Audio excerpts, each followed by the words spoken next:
It's the Marc Clarke Morning Show. Healthy, wealthy, and wise.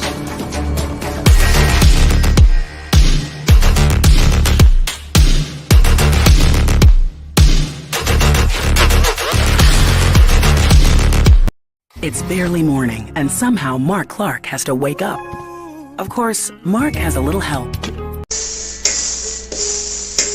I just want to float. Will you stay forever?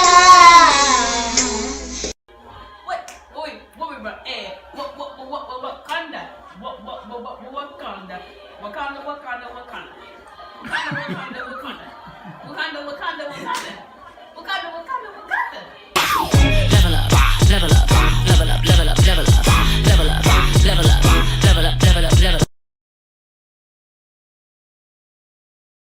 On the road again. I can't wait to get on the road again. Riding bike on Hilton Head Island. I can't wait to get on the road again. Bam! Mom's in front. Bam! Skylar's second. Spencer's third. And last but not least, the first, Sid Rock. Heading to the beach.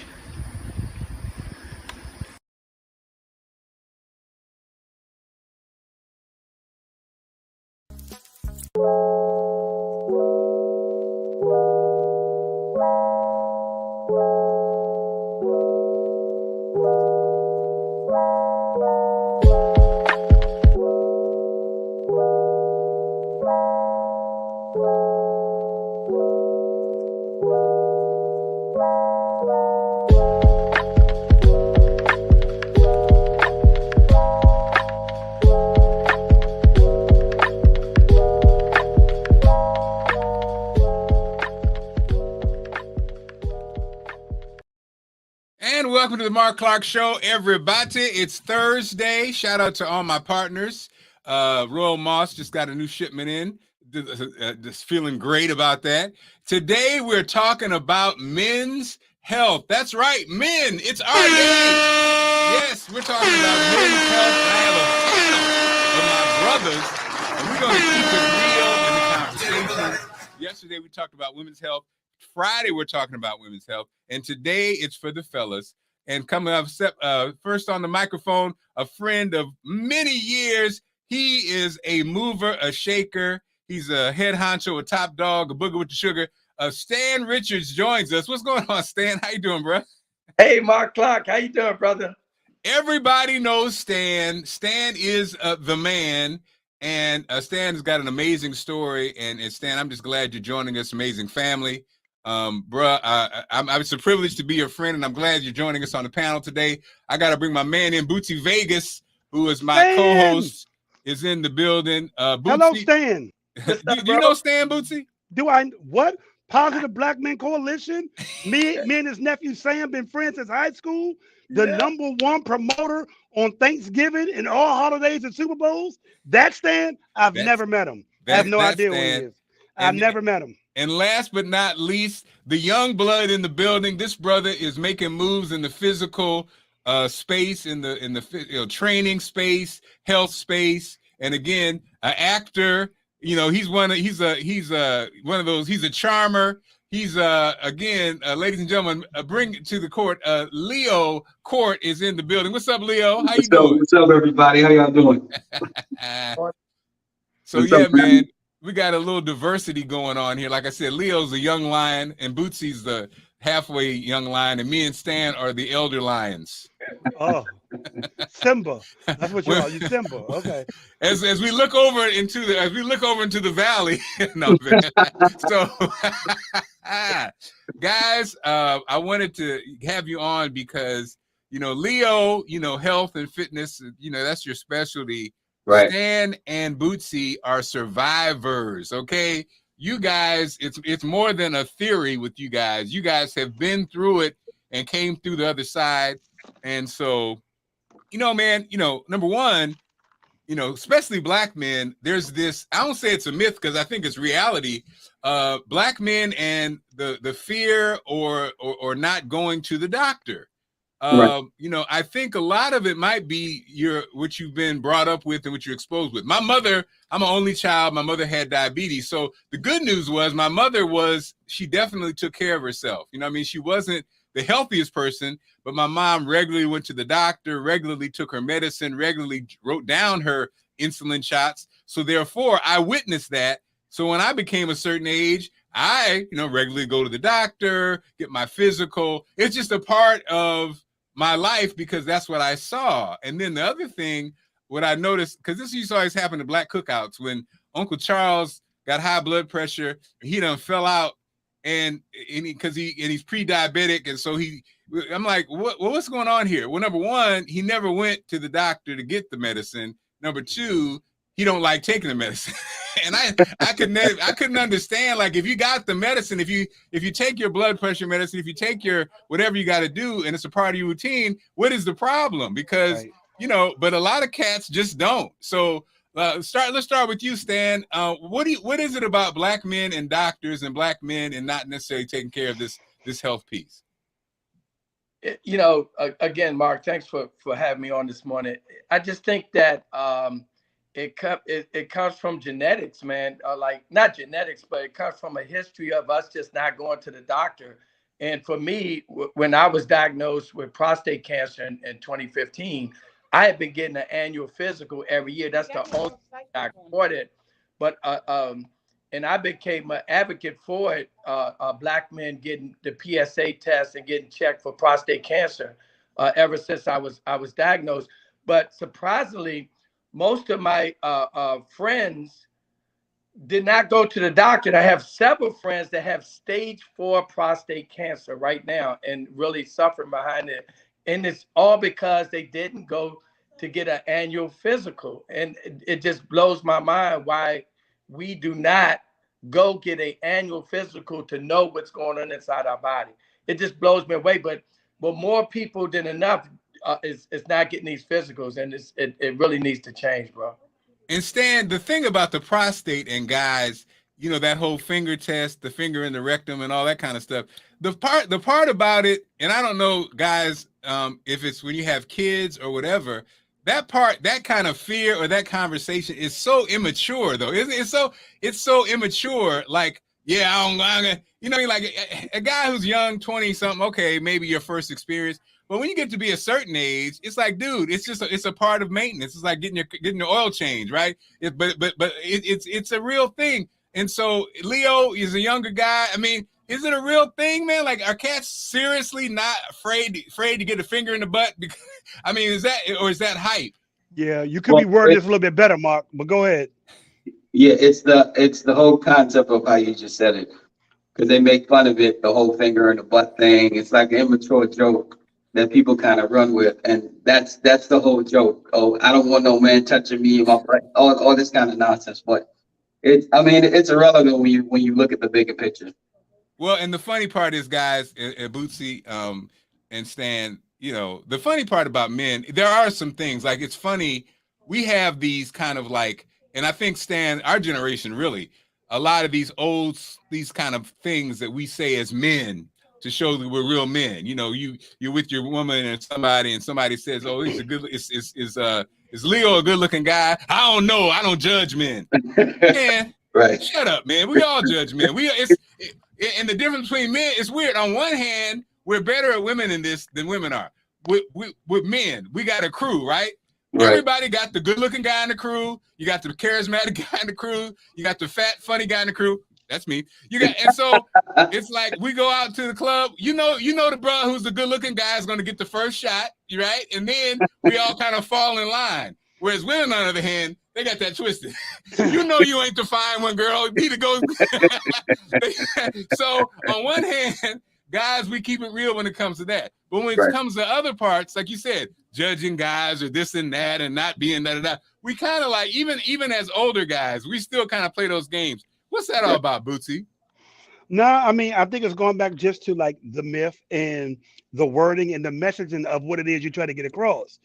The funny thing about that whole stick your finger in your rectum thing is, that's how Vince Lombardi died. Vince Lombardi died because he refused to get a check on his prostate because of that. So I just think we got to do a better job of conveying the messaging, how we present it, and how we present how important it is, because these old myths have been regurgitated all these years, and it's been spreaded more than mostly the actual facts. And I just think the issue is it's just the messaging of it, how we present it, you know what I mean? And also give real live cases like what Stan and me have been through, so you can understand if you do not get this done or checked earlier, these could be the consequences. So I just think it's the messaging and how it's presented, and a whole bunch of things in the Black community. And so Stan and Bootsy, you guys are cancer survivors. Stan, you shared your story with prostate cancer. Bootsy, some people know it, but just share your story again. I don't know if Leo knows your story or not. Yeah, so in 2017, I was diagnosed with late stage 4 lymphoma cancer. I had a 40% chance of living. I actually had a death date and a hospice location. I ended up beating it because I changed my diet. And when I beat it, I kind of went off my diet in the summertime, and my cancer relapsed again. So I got off my diet, it relapsed again. When you have it, that means you're stage 4. And then I end up having to beat it again. And then I end up having a stem cell transplant. But the issue was, what we talking about earlier, is the fact that I went in for a checkup basically because I was about to go on a trip, and I didn't want to keep coughing the whole time.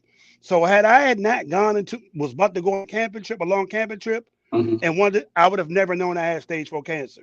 So I went in, and that was how I pretty much found out how it was. Now, the thing about me is I started researching the effects of diet and cancer, and then I also changed my living as well. But the key factors of what we're talking about now is, number one, getting a checkup, and then number 2, understanding what you're going to do after you beat it, which is why I have a nice smoothie fruit bowl right here. This is why I have raw juices right here right now that I do every morning. And then the other thing is I have a super vitamin D, and I have turmeric, and I also have the number one thing I think is 2 things, a probiotic and black seed oil gummies. I have massive. And ever since then, I've been great. I've been cancer-free for 3 years now. But it's going back to what Mark said and you guys said earlier, getting these checkups, understanding the importance of these checkups, and then what you're going to do after you're diagnosed. So that's my story. And Leo, I have a lot of friends who are trainers, and, I know a lot about it. But the funny part about trainers and doctors, you actually deal with people. You deal with their human beings. You deal with people. Everybody talks a good game. Everybody says they're going to do. Everybody says they want to lose weight, Leo. Everybody says they want to work out. Everybody says. But you actually, as a person who works with people, you see that people say one thing and do the other. Right. And so, and I was talking about my trainer. One of my lifelong friends is Stan. I was trying to get him on, but he's busy. Stan's in his mid-60s.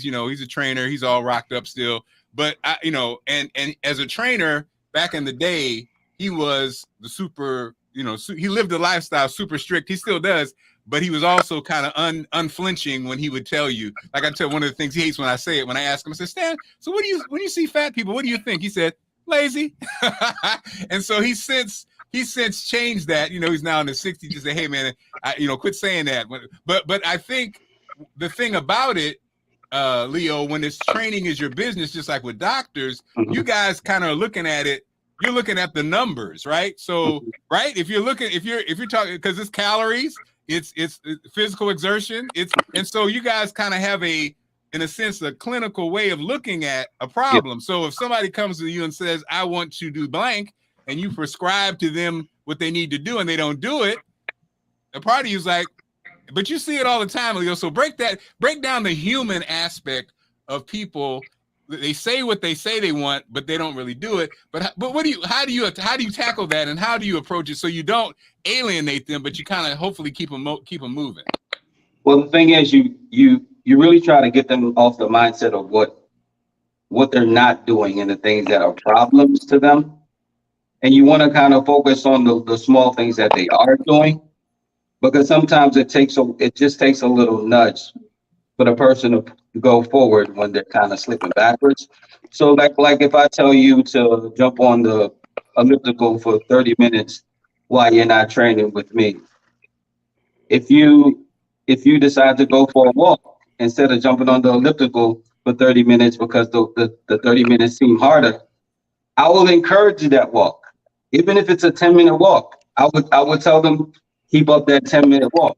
Since the small things you got to tackle, the things that they know that they're supposed to do, there's always something that you can remind them of what they can do or where they were when they started working with you to where they are now.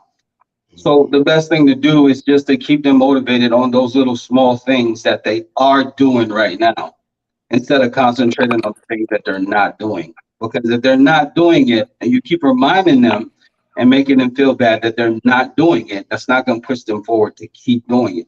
Just focus on the small things. They may not be perfect because it's a workout, it's work. So it may not be perfect, but you still have to encourage the small things that they're doing. And then eventually you'll find them jumping back to those things that you told them to do a month ago, because of the fact that you encourage them to think about the little things that they're doing right now. So instead of a 10-minute walk, they end up going back on the elliptical because they feel motivated. So the goal is to just keep motivating them and remind them that they can do it. It's possible. You've done it before. Remember when you did this back in high school? Remember when you used to play ball, with your fellas? Remember when you used to do the swim team with the girls? Like those kind of things, you just have to remind them, yo, you've done this before. You can do this. Like, you've been active before. It doesn't have to be a specific thing, but it can be like a fundamental thing that they know they can do. Okay, you don't want to do push-ups? Okay, I'll take jumping jacks. Oh, you don't want to do jumping jacks? I'll take 2 laps up and down your steps at home. Like, those are the things that you just have to remind people. It can be done, even though mentally they can't get there. But you got to remind them physically they're already doing it. They just don't know it. And so Stan and Bootsy, you guys have both been in that scenario that all of us dread, fear, hopefully avoid, and that is the possibility of losing your life. And like Bootsy said, Stan, super successful guy, great looking guy, beautiful wife. Okay, I'm gonna stop there. No, beautiful family. And so Stan and then Bootsy, take us to what happens when you have to face death like that, and what afterwards? What's when you came through? What did you learn from the experience?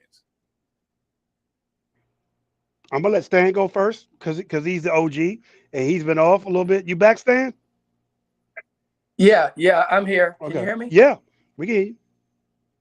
Okay, great. I'll just share.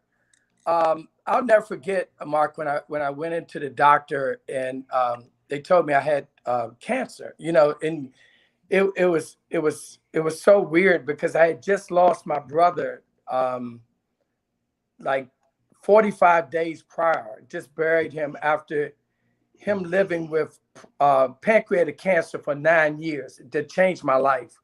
But then when I was diagnosed, I was at the top of my game, driving Bentleys, living the life, throwing the big parties, all of that. And, but I had this little dark secret, what was food. I was really strung out on food. And so when I was diagnosed, it just like somebody had hit me with a Mack truck, and I always say that, change happens through only 2 ways, either through repetition or through an emotional impact. That was an emotional impact that happened for me. And then I had to begin to look at my life and begin to make some hard changes and changed my relationship with food, right? And that's what I did, but it never goes away. I'm gonna tell you today. So what happened? I was diagnosed. I had the surgery. I was cancer free for 5 years. Then it came back last year. It came back, and I was like, oh my God! I thought this thing would never come back, and now I beat it again. And today I have to actually go at 245 for another PSA test. So every 6 months for the rest of my life, I have to take a PSA test to make sure that the cancer is not there. But it has definitely changed my life. And I asked God, like, what do I need to learn from this?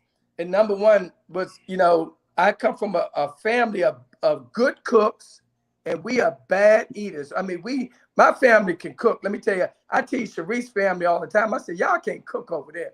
My sisters, they can cook, right? So I had to break that whole bad eating curse and change my taste buds and begin to eliminate one bad thing out of my diet at a time, because it's a marathon, it's a journey. And now I have, I've always worked out, but I incur a lot of body fat. You know how you wear the big T-shirts, so you don't want nobody to see the belly. So my BMI was like 33, 34. Even though I was running 3 miles a day, I still had a lot of body fat. That's a heart attack waiting to happen. So I had to change all of that slowly, right? And now I'm doing yoga. I'm doing more strength training, and I'm in the best shape of my life at 60 years old. But to answer your question, it was a shock, man, when somebody tell you got cancer in your body, and if you don't do something about it, you're gonna die. Now, Stan, hold on one second, Bootsy. I'm sorry. Stan, I love what you said. I saw Bootsy nod your head. This correlation between food and cancer and how it makes a big difference.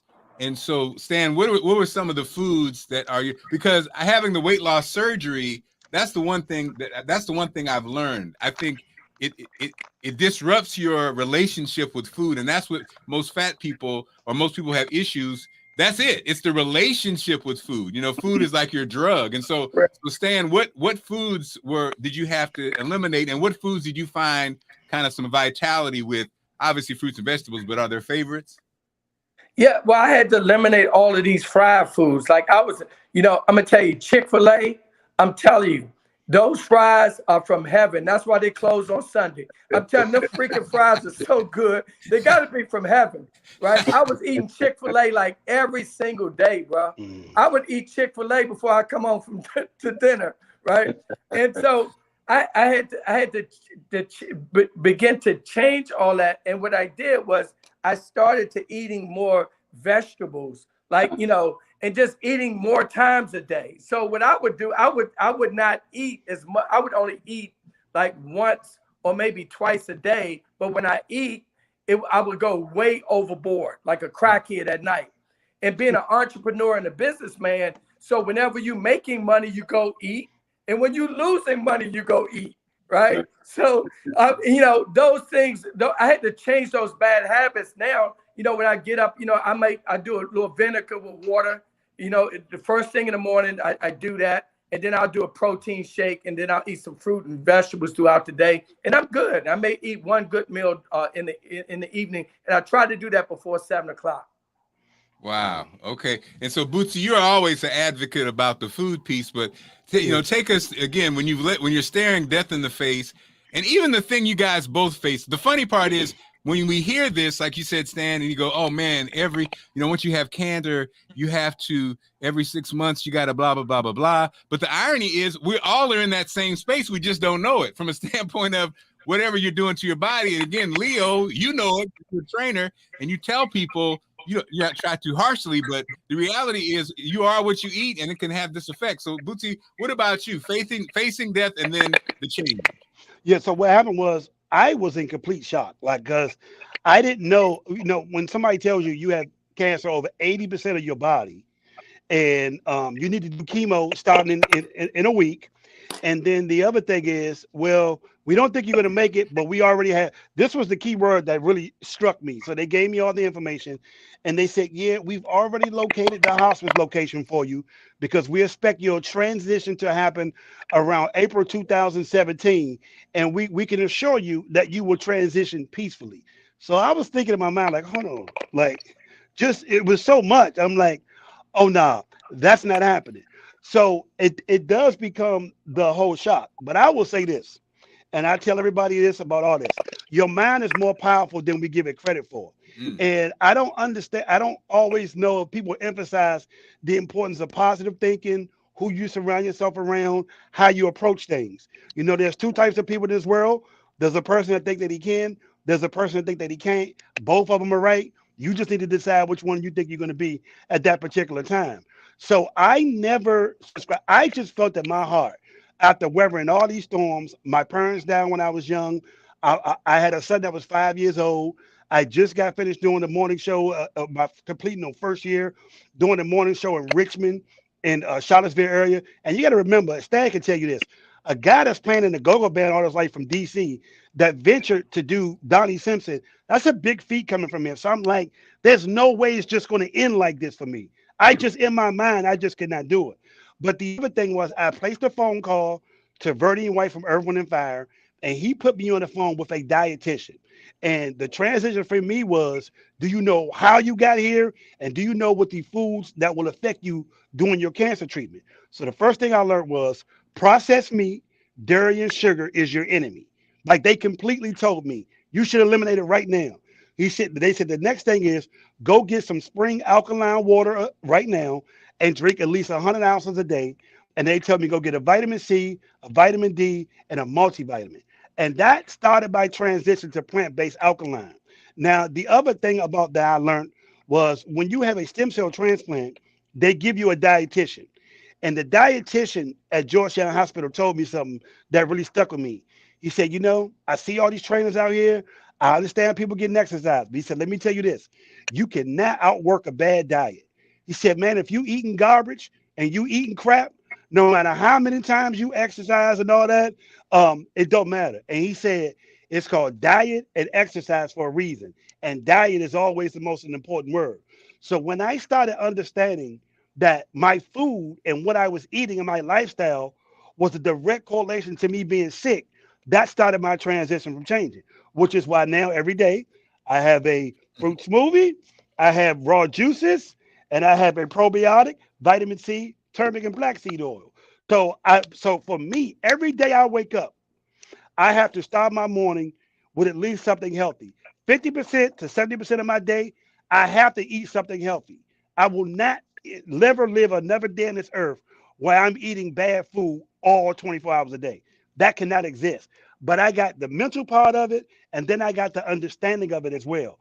And I tell everybody, venture and learn what plant-based alkaline diet is. Like research it. Even with you, Mark, when we were talking, I was like, well, you figure out what you think is good for you, because just because I like it don't like it. And I'm sure with Stan, what he's doing, he may not, do what I do. But you have to be disciplined, and you have to have the understanding that a change has to come, because the longer for you to be here longer, your diet is going to have the correlation with that. And so, Leo, you actually you do both, but also the physical part that Bootsy's talking about. Let's shift Leo, and let's talk about men and sex, right?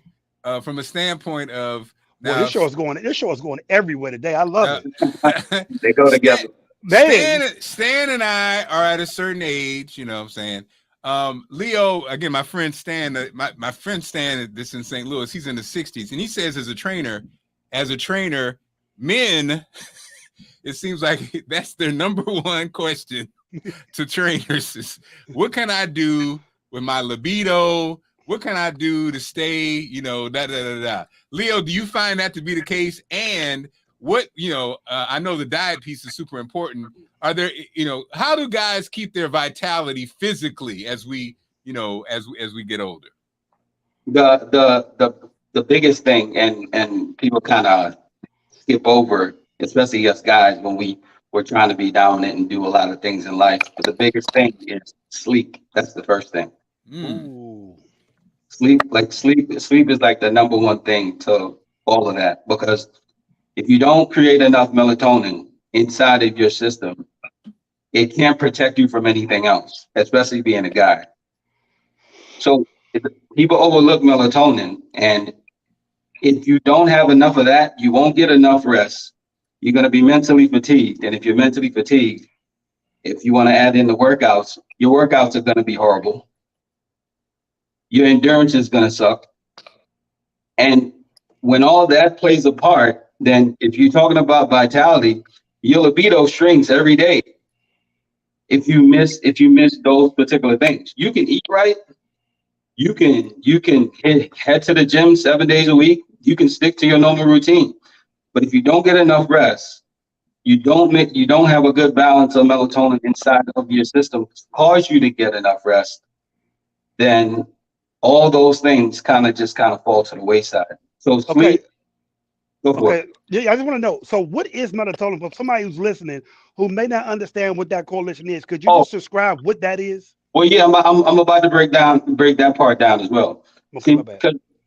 Going back to the melatonin, it's pretty much it's kind of like endorphins, more like a thing that causes you to relax. It causes you to relax. It causes you to think clearly.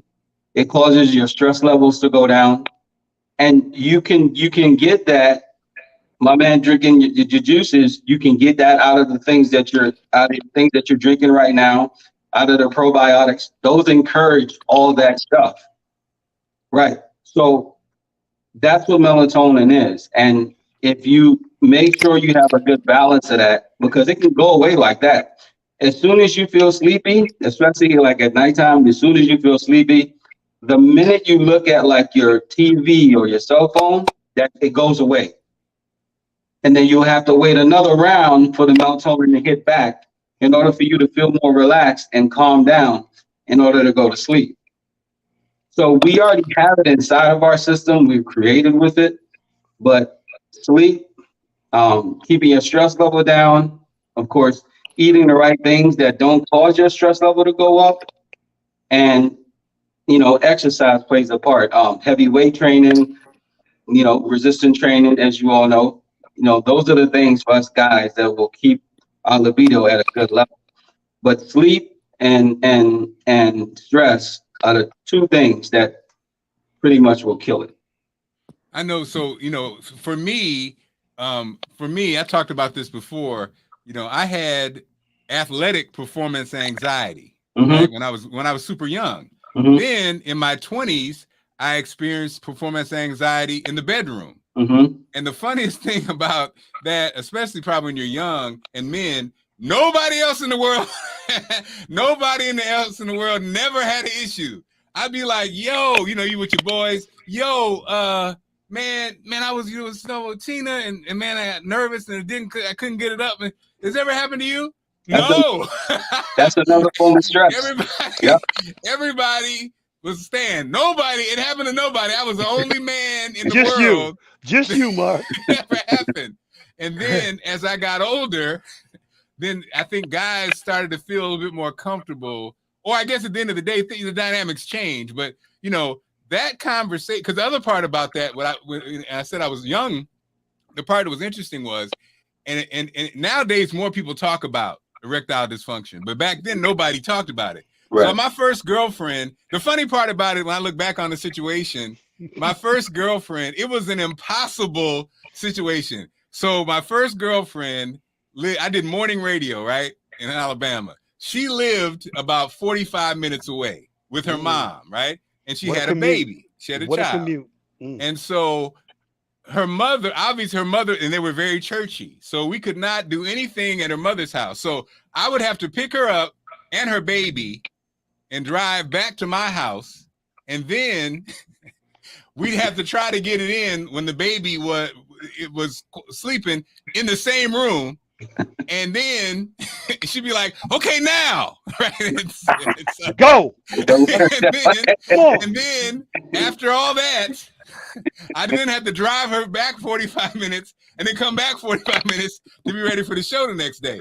So it was like, I look back on it, it was ridiculous. So anyway, after years passed, years passed or whatever, different girlfriends, whatever. She called me one day and she said, oh my God. She said, what you're talking about, when you're talking about it, I just thought you didn't like me. I didn't think she saw like a show on Oprah talking about erectile dysfunction and so she thought I was just, she didn't realize, and I think that adds to the conversation because women, no matter what you say, they always think it's them, right? It's like, well, what am I doing wrong? And that it's like, no, man, it's a whole cycle. It's a whole crazy thing.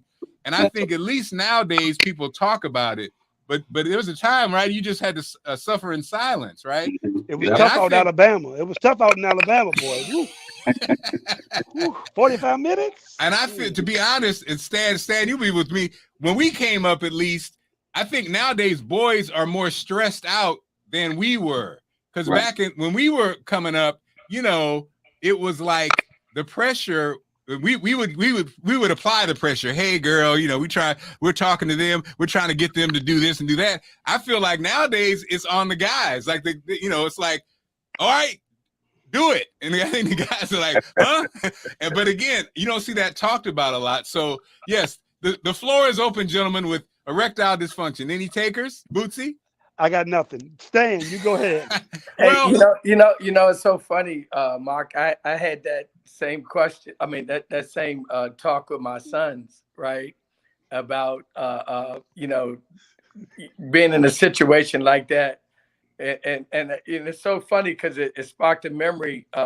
My first time and my first girlfriend, that same thing happened, and I was just like, how could this happen?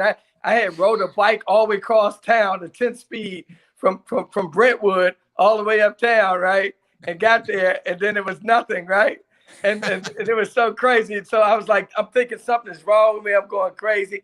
And then she's thinking there's something wrong with her, and it's amazing. So I think that, of course, the mental side, but, it's a conversation. It's so funny that I have with my sons now. Because, I always like to keep the communication open. And they just, let me tell you, they just squirm when I start having these type of conversations. And they know they're faced with it, but they don't want to really come out and talk about it. Because I think, like you said, Mark, their generation is more pressured now to be this big, strong, a macho guy versus when we came through. Yeah, like they got to blow out backs and they gotta, what's the song? They want to do it for hours. What the hell is going on? Like, who is doing it for hours? Who wants to do it for hours? But the thing is, we also have to address the fact of, we consume a lot more alcohol now than we've done before. So alcohol don't help? No, it's interesting you brought that up, Leo, because Jennifer asked that question. So go ahead and finish your point, and then we can address that question about, you're right, alcohol. Go ahead. Yeah, we consume a lot more alcohol. Kids are even starting to drink at a younger age than it was before because now it's more promoted. Now it's more, sensationalized. So those habits start, from a younger age. And when that happens, it kind of pushes up to, like adulthood and all those things. But all those stresses are going to be combined with all of that. But alcohol is like a major thing that people kind of overlook as well. It causes the body to confuse and manipulate itself. Like you're feeling as though that you're consuming something that feels good, but then you're just mixing that up with an emotion and a feeling at the time, but it actually doesn't do anything for you physically. It slows you down. It makes you lose sleep. It causes you to be irritable. Going to the gym, you need to think of another thing to do if you like to consume alcohol and also trying to live a healthy lifestyle, because you're putting too much stress on your heart, and you're putting too much stress on your liver, and you're putting too much stress on your kidneys. All those things will affect your erectile dysfunction. Well, and then Jennifer says, can you please address men and drinking and how long-term effects of having a daily nightcap can wreak havoc on an already unhealthy body and sex drive? That's so funny because that having a nightcap is so like that old school manly thing to do. But Right. as you get older, Leo, it tears you apart, right? Exactly, because contrary to popular belief, and a lot of people may hate me after I say this, a glass of wine does nothing good for your heart whatsoever, contrary to what they tell people and you read about. But alcohol does nothing good for your heart whatsoever, not in any shape or form. So because of the fact that people see that and they read that and doctors tell them that, they think it's okay. Then one glass of wine turns into two turns into three. And then the next thing you know, it becomes your routine. Right. It only takes about 26 days for someone to get fully addicted to something. Doesn't matter what that thing is. So when you do that continuously, you're not even going to think about it. Your body's going to do the thinking for you because that's what's used to happen around such and such time. And then, go ahead. I'm sorry. Yeah, and then on top of that, you're talking about you're not going to be able to sleep well. So when you wake up and then you do the same thing, 9 times out of 10, you don't sleep well. You wake up, you don't feel good enough to eat something healthy, but you go about your day and the cycle repeats itself. And it's as you get older, and also Stan, you've been through a lot of men when it comes to the prostate piece, the treatments, sometimes your sexual performance is affected. And again, I think some guys, that's one of their excuses. I don't want to, but dude, we're trying to live here. We're trying to live here. And Stan, the technology, there are many options now that weren't there years ago. But right in treating prostate cancer, some men are affected. Their sex lives are affected. Correct? Absolutely. You to a certain extent, and a lot of men are they shy away from addressing that and dealing with it. But it's all a part of life, and you have to deal with it. It's a choice you make. Do you have the surgery and live, or you don't have the surgery and die? It's so funny because I consulted with Les Brown. He's a good friend of mine, and Les Brown went through prostate surgery. Prostate cancer about 20 years ago. So he kind of coached me through it and helped me out. And that's why it's good to have that type of, a support system with other men where, because the mind is so powerful and it could definitely work against you. So it's very important that you have, you connect with other men who have been through that, to talk about different ways and different options where you can continue to keep your relationship thriving. And the interesting thing, since we're talking about men's health, I wanted to talk about real conversations. And again, just great comments Elizabeth was talking about. She said it's important for the female to not react negatively or judge them and ain't going to get them stimulated, talking about with erectile dysfunction. Sandra says that when women don't understand if men have an episode, sometimes they might think you're gay or whatever. And all these things add to the stress levels that are out there. Sandra also works in the pharmacy thing, so she sees it also with the medicines and like you said, Leo, the kidney damage and things that alcohol does, the kid, and foods, alcohol, all that stuff. Your kidneys are just sitting there taking it. And if you're just giving your body bad stuff, it really, it's a problem. Jennifer says, can you also address the importance of colonoscopies and why some men for a doctor? It's so funny. I'm a guy, Allison will tell you, I'm the guy who I want the latest technology, right? And so I think right around the time with the colonoscopy, I think in my late 30s, I think whatever the ages you get, they recommend you get the first one, I guess, if you're a PSA. But anyway, I remember being in the office, and this was an old doctor, and he was describing how it was going to happen. And at this time, they didn't put you under. His office didn't put you under. So as he was talking to me, Bootsy, my mind was like, when he said, I said, well, do you put it, will I be under? He said, oh no, we don't do that. My mind was like, oh hell no. I won't be going to you, brother, because ain't no way in this day and age, because I need to be put to sleep. You know what I mean? Right. And now I think everybody does it, but that's the thing, you know, the technology. So with all this stuff is different now, and it's not, the colonoscopy situation is not painful. You go in, you know, you wake up, they tell you what's going on. But again, I think, I guess at the end of the day, Leo, it's the fear of the unknown for a lot of guys, huh? Mm-hmm. It is the fear of the unknown, but I mean, it's like a catch-22 with that, because the education is like the best way to the whole entire thing. It doesn't have to be dramatic or some drastic, you know, steps. It's little steps at a time. But I think the problem is that we as a people, when we look on social media, we look on television or whatever it is, it's not giving us the full-blown education of things to do and the steps to take in order to even fix that.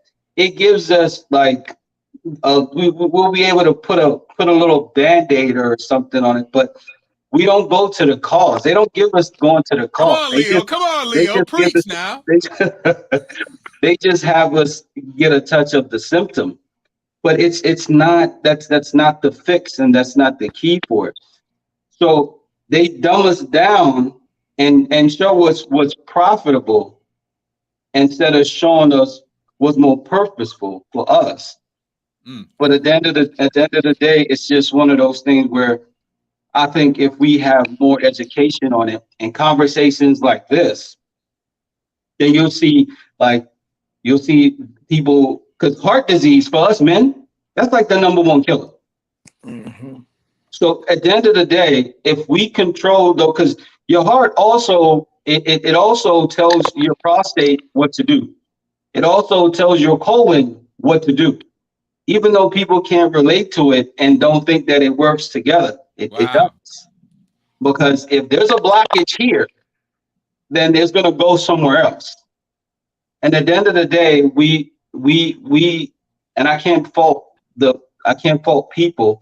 I just fault the fact that there's not enough conversations like this, and there's not enough education on conversations like this. So when someone gets hit with it, they feel devastated, and now either they're lost or they end up speeding up the process because they're like, well, what the hell? He said I'm going to die anyway. So, you know, Man. you see what I'm saying? Not everyone has the mental strength to push forward, and not everyone has like a good, like my man said, not everyone has that good support system around them, because too many people are focused on what they're doing.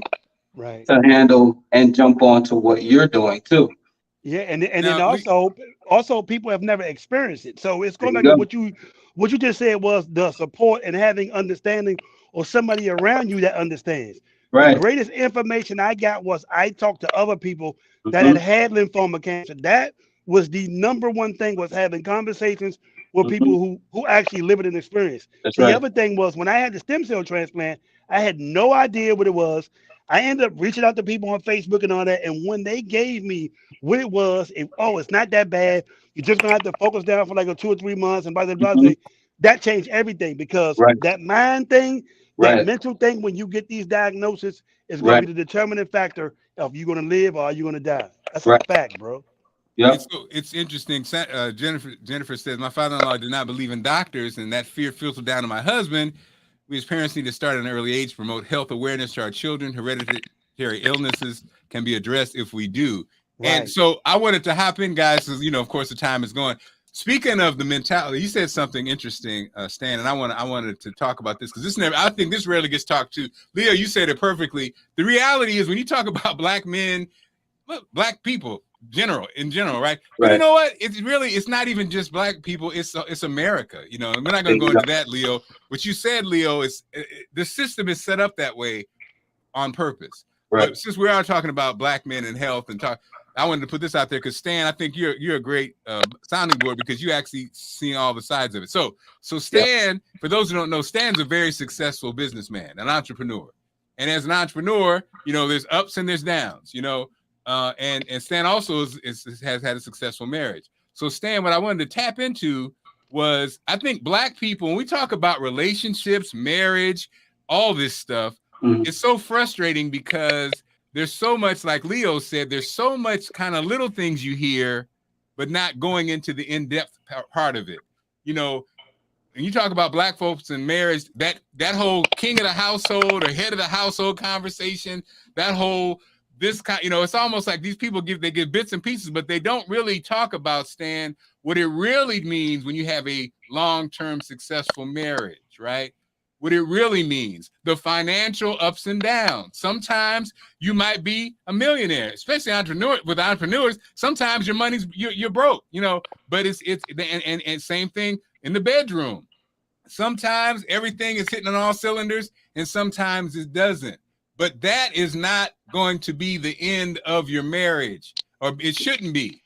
Right. Finances shouldn't be the end of your marriage. You're on this journey together. When you met at 25, y'all was fine as hell. Now at 55, it ain't the same. But you know what? That person is that person. That it's not the physical, it's that human being. It's that thing, you know, and that's what you got to grow, and that's what you got to do. And I know I'm not saying you just stay with somebody who's abusing you. What I'm saying is it's almost like a growing organism. Right, Stan? Right. And so, Stan, you know, talk to us about that, because I think people, we just have, like Leo pointed out, we have a little bit, like, you know, a little bit of understanding, but not a full understanding, and you never really have a platform to really flesh it all out, you know. And so go ahead, Stan. I know, you know, because again, I pulled you out because, you know, you have been super successful, but you also have had a super successful marriage, but you've also been through ups and downs physically and I'm sure financially. Oh yeah, absolutely, man. We've Sharice and I've been through it all. I mean, you know, 15 years ago, we quit our jobs to be full-time entrepreneurs, and that wasn't easy to go from driving a bus at Metro to being a full-time entrepreneur. And then Sharice worked for the federal government, and then we had 2 small kids, and we had just gotten married. So, but I think the key, Mark, is we always remain friends, and we always been able to speak truth to each other in love, speak truth in love. And we've always been open to grow. So, you know, what we did 10 years ago, we're not doing today. So our marriage and our relationship and our friendship has always grown and evolved. And I always felt as a man, I have a responsibility to my wife to keep myself up, right? So I got to go to the gym at 60 years old. I work, I eat clean because I want to look good for my wife, and my wife wants to look good for me. So I have a responsibility to her. She have a responsibility to me. We have a responsibility together to our kids. Both of my kids work out and eat clean because they watch their parents do this for years. But we've been through, you know, when you see Sharice and myself, you know, we have a brand called Love and Business. When you see us, you know, on social media, we smile, but we've been through hell and back. But we've been able to weather that storm because of being able to speak truth to each other, being able to forgive each other, me loving her the way that she needs to be loved, and she loving me the way that I need to be loved. And that's been the key to our success. And we made a pact that I told her, I said, girl, if you ever leave me, I'm going with you, right? I got that from Willie Jolly, right? If you ever leave me, I'm going with you. So, you know, we're going to be together forever, no matter what happens. and I think that's the thing, like you said, Leo, that doesn't really get talked about when we watch all these celebrity couples and we see this and that and people having conversations. It really is it's really a decision, and it's a philosophy. And like somebody said, a lot of it is we have not seen it. So a lot of times, you know what I mean? If you haven't seen it, sometimes it's hard to see, right?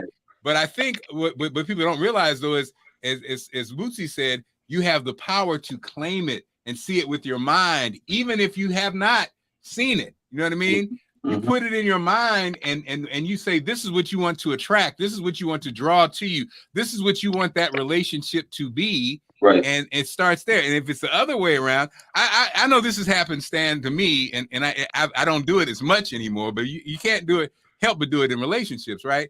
you know how your mate either says something or does something, and then you project the intent on the situation, and that might not be, you might be wrong there. You know what I mean? You be like, oh, in their mind, oh, they did this to blah blah blah blah blah, and then at some point you realize I was wrong. I was wrong. I was projecting my insecurity about the situation onto the situation. Yeah. And the funny part is, I told this story the other day, guys. And again, Stan, you've been married a long time, so you get this one. So you know how your mate will, remind you of things. It's trash day. It's so and so. They remind you. Now, part of you in the early days, Stan, you don't need to tell me. I know it's Tuesday. You'll snap back. Then over time, you just kind of be like, you go with the flow, right? And so I have this basement office, and I have a space heater in here, right? And so one day, Allison said, hey, babe, don't forget to turn off space heater, right? Now, again, Stan, in the old days, I would have probably said, Allison, I would have not snapped, but you know what I'm saying? You get defensive about it, right? Yeah. I didn't say anything. I said, okay. So, Stan, I'm in the garage, and Leo, in the garage is cold, so there's a space heater that I have on that I turn on when I'm working out. Mhm. But I realized, Leo, it was unplugged, but the plug was up at the table, so I had left it on in the garage, and Allison saw that. So that's why she was reminding me about the one in the basement, so she didn't say, I came in the garage and left the space heater on, and I had to unplug it, and da-da-da-da. She didn't say that. She just reminded me about the basement. Well, that was great. Now imagine if I had snapped at her. And I know what I'm doing. I'm a grown-ass man. You're a grown-ass man, but you left the one on in the garage. You know what I'm saying? So it's like you learn in time how to manage your relationships. And like you said, treat each other with love, how you wanted to be treated. Talk to people how you want to be treated. So it was funny because I was like, man, I'm so glad I did not snap, because the reason she was reminding me was because I'm walking around leaving these space heaters on. And we do that with friends. We do it. All the people we're close to, we do that too, right? The people that we don't know from a distance, we treat them amazingly. But the people close to us, we be snapping and doing all kind of crazy stuff that's not really acceptable. Yeah, they catch it the most. But guys, I appreciate this conversation, guys. You guys are amazing. Let's go around and let people know how they can reach you and what you're up to. And then we'll wrap things up. We'll start with Stan and then end with Leo. Go ahead, Stan. Thanks again, Mark. This was amazing, man. I really enjoyed myself. But I can be reached on your social media at Facebook, Stan Richards, and Instagram, DMV Stan. Then my website is stanrichardsonline.com. Awesome. You the man, Stan. You the man. Go ahead, Leo. This was like a breath of fresh air, because it's been a long time. I've talked about a whole bunch of things with fitness and all that, but I never was able to go this deep and be able to talk to people with somewhat like minds and full blown experiences. Well, welcome to the family, Leo. You're a part of it now, bro. I appreciate that. Anytime you need the platform, hop on, bro. I appreciate that. Thank you. I also train model. I'm in New York right now for a shoot. Outside of this, you can reach me on Instagram at Bruce Angel, BRUCEANGEL. And same thing with Facebook. Awesome. So thanks so much, guys. And again, Bootsy, do the honors and wrap it up for us as we tomorrow is Friday and tomorrow is Women's Health. Okay. Go ahead, Bootsy. No, I just want to say thank you. This was amazing. Thank you guys for the insight. I really learned something. Stan, I'm getting back into the the R&B go-go music thing. I'll be calling you soon, because nobody pays like Positive Black Men. Nobody pays nobody gives the accommodations like Positive Black Men Coalition, baby. So Stan, please don't forget me, Stan. I'm gonna have Mark call you now. I got you, what? Bro. And I'm gonna give Stan some roses too, because at the end of the day, I was just thinking about it, Bootsy. You never see Stan is always, first of all, he's always fly, and him and his wife, beautiful couple. But Stan's always got a smile on his face. Yep. It's always positive energy. It's almost like, man, I've never seen you other than that. And what a blessing. 100%. What a blessing, man. What a blessing. So Stan, thank you for being a blessing on our life, bro. We appreciate you. Absolutely. And guys, hey man, this platform is for this. Stan, whatever you have going on, just come, because I really wanted to be that. I wanted to be a place where people can come share positive information, promote, sell, all that kind of stuff. And it all ends up being tied together anyway. And so, Leo, shout out to you, man. That New York thing, man, I had a chance to work in New York. I commuted for 3 years, but the acting thing, man, pursue all of your passions. All those people who are listening and watching, it's never too late to pursue your passions. Absolutely. You deserve everything. You deserve everything you want. And it starts with whoever said it, the mind. It starts with your mind. I'm really tapping into that now, that power of the mind piece, because it sounds cliche, but Stan and Bootsy, you guys have been in the fire, and you already know. And of course, Leo, you're a young man, but you also have too. So everybody out there, don't let your mind get into that negative space that takes you down that dark hole. Always keep it up on the other piece, because that has a huge impact on it. So, all right, guys, have a great one. We will see you tomorrow on the Marc Clarke Show. Peace. Awesome, guys. Thank you. Thanks, guys.